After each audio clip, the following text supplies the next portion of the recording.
the odd Audi R8. There you see it. Certainly nothing odd about that. Travis Engen has wheeled that particular silver grey Audi R8 LMP many a race. And as you can see, this full field going through now, and they are at the moment just doing their sighting laps before we go racing. And then pace car comes off, green flag waves, and away we go then. And John Reisman in the Coyote Corvette pulling away at the front. The 09 of Adam Lindman in another one of the Coyotes, just slotting into my favorite, the 82 of Hobart Bubba in the Lola T70 Mark III. Beautiful car. And we've got so many different marks out there as we go high above turns 2, 3, and 4, heading towards the bridge for the first time. And already the leader's starting to spread out.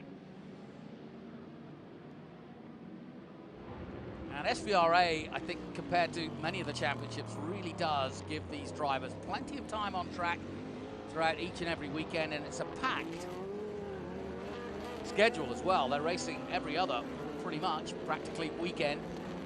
And those that decide they want to keep racing can race on the West Coast, they can race on the East Coast, and all over the States, including where we finish the season at COTA. So if you're interested, you can go and get yourself an historic license and start racing some of these cars. Maybe not the R8, but something a little less powerful or a little less demanding. As we take a look at that lovely 98, that's James Farley we've been talking about. And of course, he has to be racing a Ford. Well, it's a Lola. It's a Lola Ford. The Lola T298 in green. And the 2 litre. He did a 210.413, and as we've mentioned, Jim, a regular here in SVRA. And he likes to see who's racing the Fords and what's going on at the sharp end. And one of his cars, or at least a Ford Mustang, won the last race in SGT. So that will be pleasing to Jim.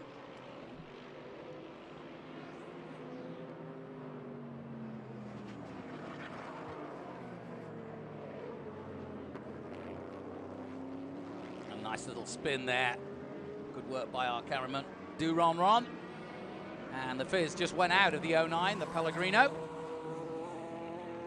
Justin Frick in the Osceola PA. Just getting a quick spin round, but he's okay.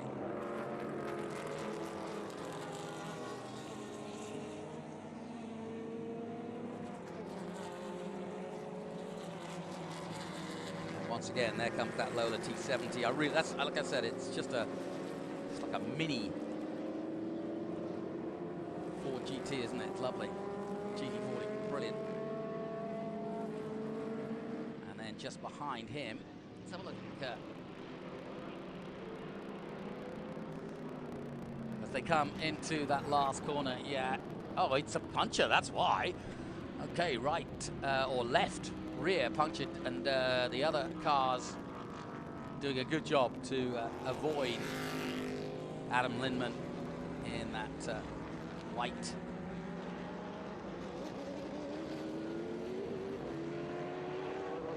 Excuse me, the 09 of Justin Frick, I should say, in the Oscar. Lindman, of course, in the Coyote. He's further up the field at the moment. John Reisman then leading the way in the red and white Coyote Corvette DP. And there's a good battle starting to form here. Most of them know the Sebring circuit, having raced here before. And that's the 24 in 10th place. The Brahin in the Rolt RT41 SR.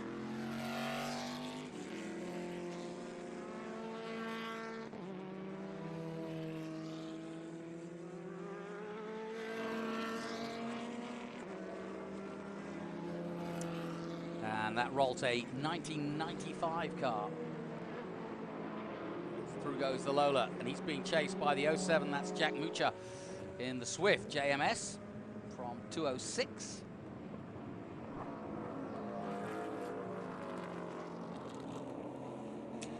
And if you're interested in how the groups come together, it's always a case of who shows up and how they try to give parity of cars that will run roughly on the same kind of laps, which is why you get quite a diversity of cars.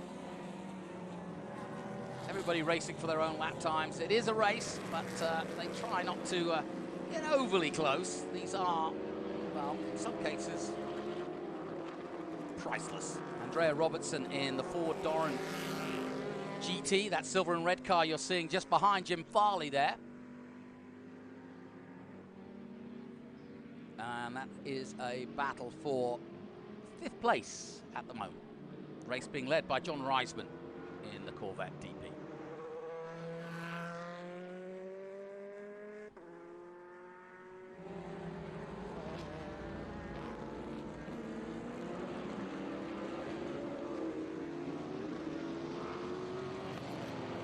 Bouncing off the Sebring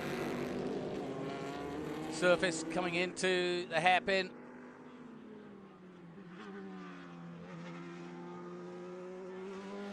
That's the 34 of Glenn Bryant in that Lola T from 1988. The all white.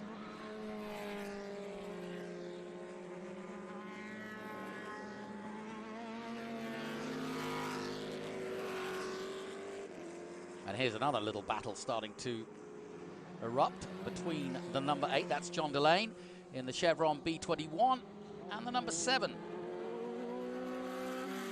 driven by Ralph Damacchia. And that's the 1998 Cabia Sports 2000, silver and red. And they're putting a handy little battle on between the pair of them.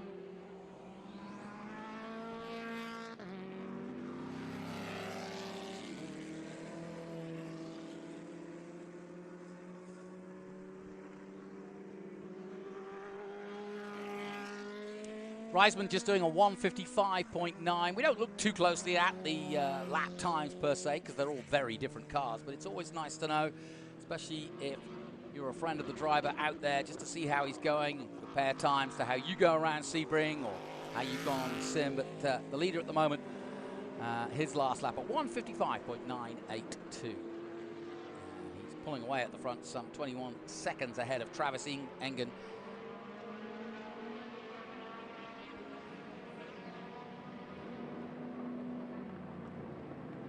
That's our first look of Michael Moss in the number 99. Another Lola T70, Mark 3B, that one.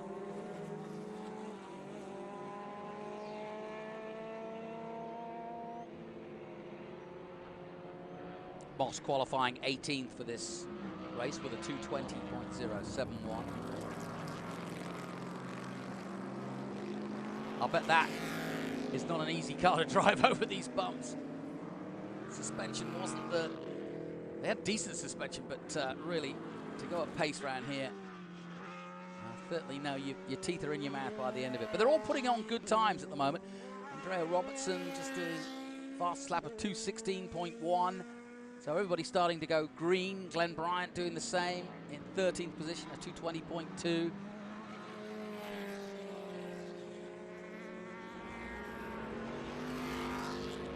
And each car, each group, and each group of groups, is that, you understand what I mean? Because we've got 3 groups out here, 5A, 7 and 11. They get 2 races per weekend and a fair amount of practice time as well. So good track time, and that's really the important thing to historic drivers. They know each other well, they've raced against each other. We do get some good racing. And they are racing, there's no question about that. The T-shirts in the back of the paddock say, we don't watch art or put it on a wall, we race it. And that's exactly what SVRA is all about. Tony Perella, again, most importantly, putting on a great schedule for these drivers throughout the year, including pretty much most of the iconic tracks in America.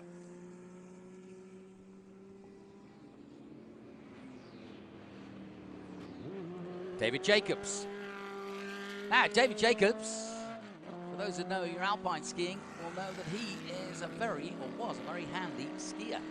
Man who founded Spider Gear you know that gear, as I do, you've got a lot to thank David Jacobs for. I might go and thank him for my spider jacket that I bought a few years ago. Very good stuff. So, Alpine skier turned racer, David Jacobs, delighted to have him on board here this weekend. Familiar name to skiing, maybe not so much to racing, but great to have David out here in the Chevron B19.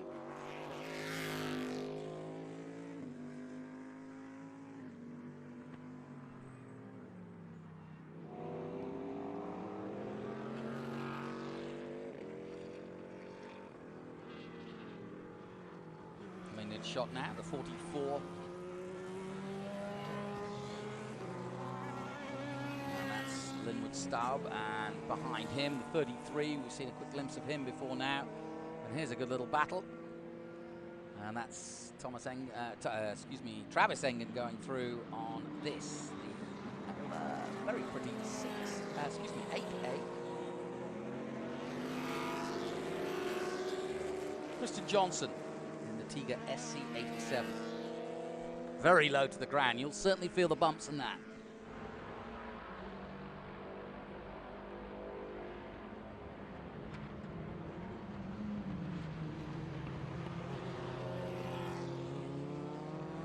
Ralph Lamacchia in the Carbier Sports 2000. I mentioned him earlier. And there's the 54. Dominic Incantalupo. In that Orica from 2013. We've had a few Oricas out there at the time in SVRA. Very popular, as you can imagine. So cars from all the way back to 1969 with the Lola T70 from Michael Moss.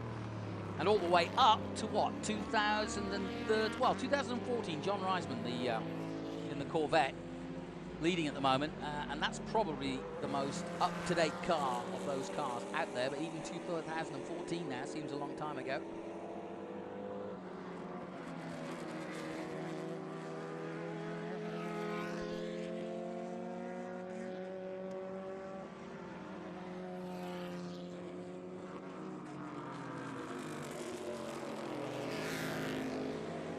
And throughout the weekend we'll be showing you pretty much a cross-section of all the cars involved and all the groups involved in SVRA this weekend. Try to get them a little bit of internet time for sure.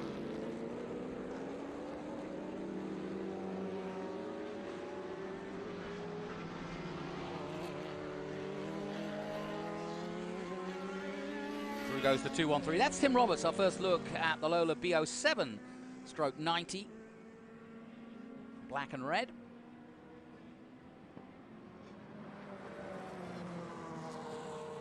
And there's 44, Linwood Staub again in that Swift DB2. Pretty little colours.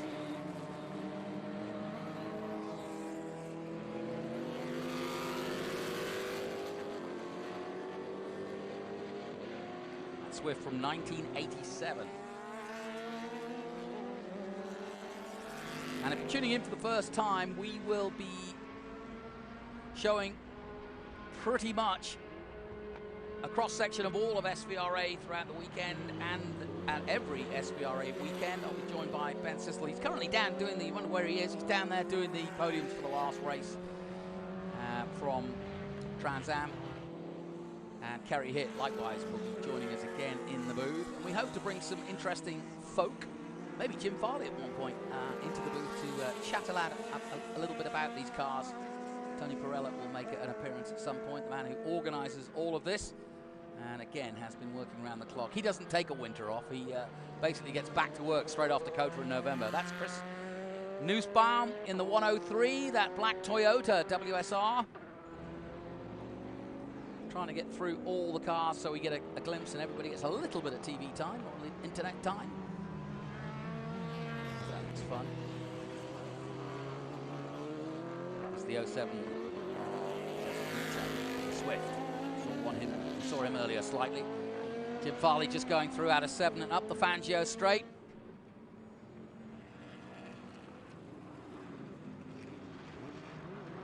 But I think that's our first look at Glenn Bryant in the Lola T88/90. The all white, and there's the Gitan. don't see these logos anymore now that tobacco sponsorship no longer part of motor racing. Well, not officially anyway.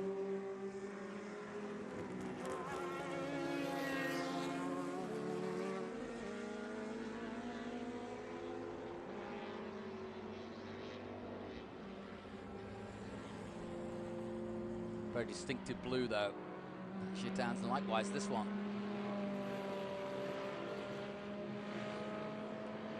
See the heat haze from that long Almond Straight. It's been very warm here over the weekend and perfect conditions really.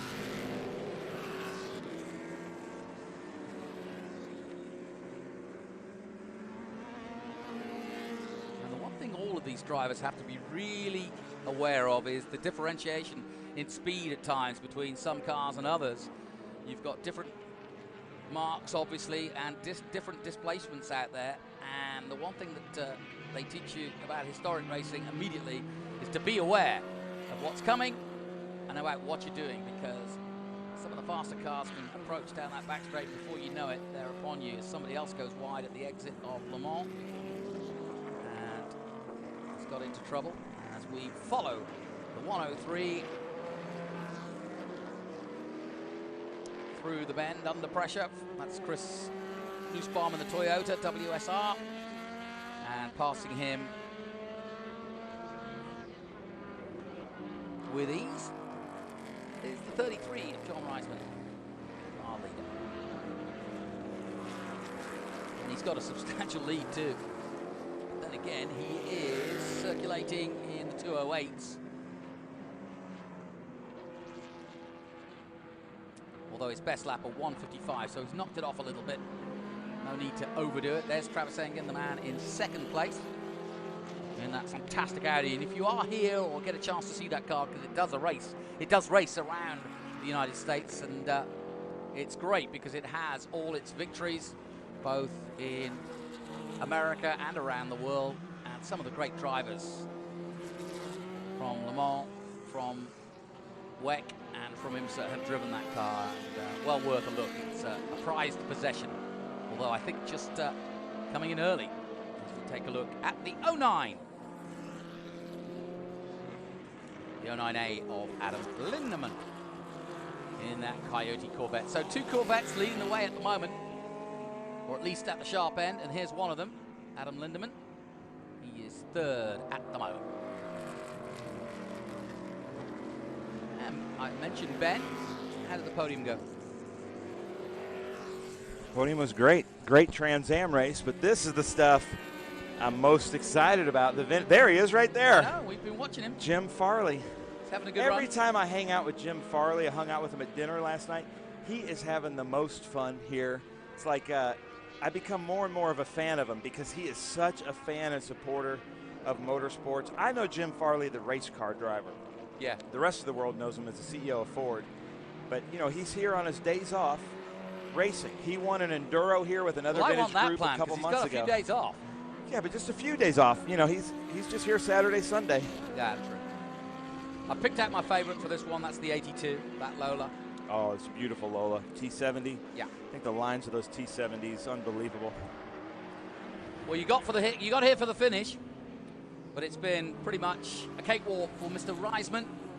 I do want to thank the Robertsons for bringing out those beautiful Ford GTs.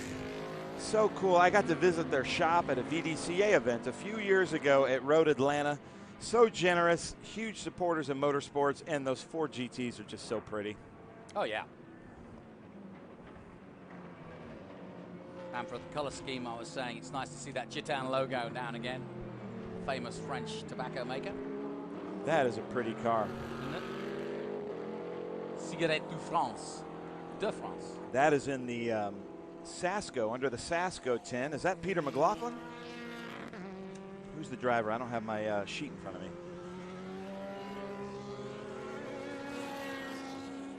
No, it's, well, we put him down as Ralph Lamachia. That is a beautiful car.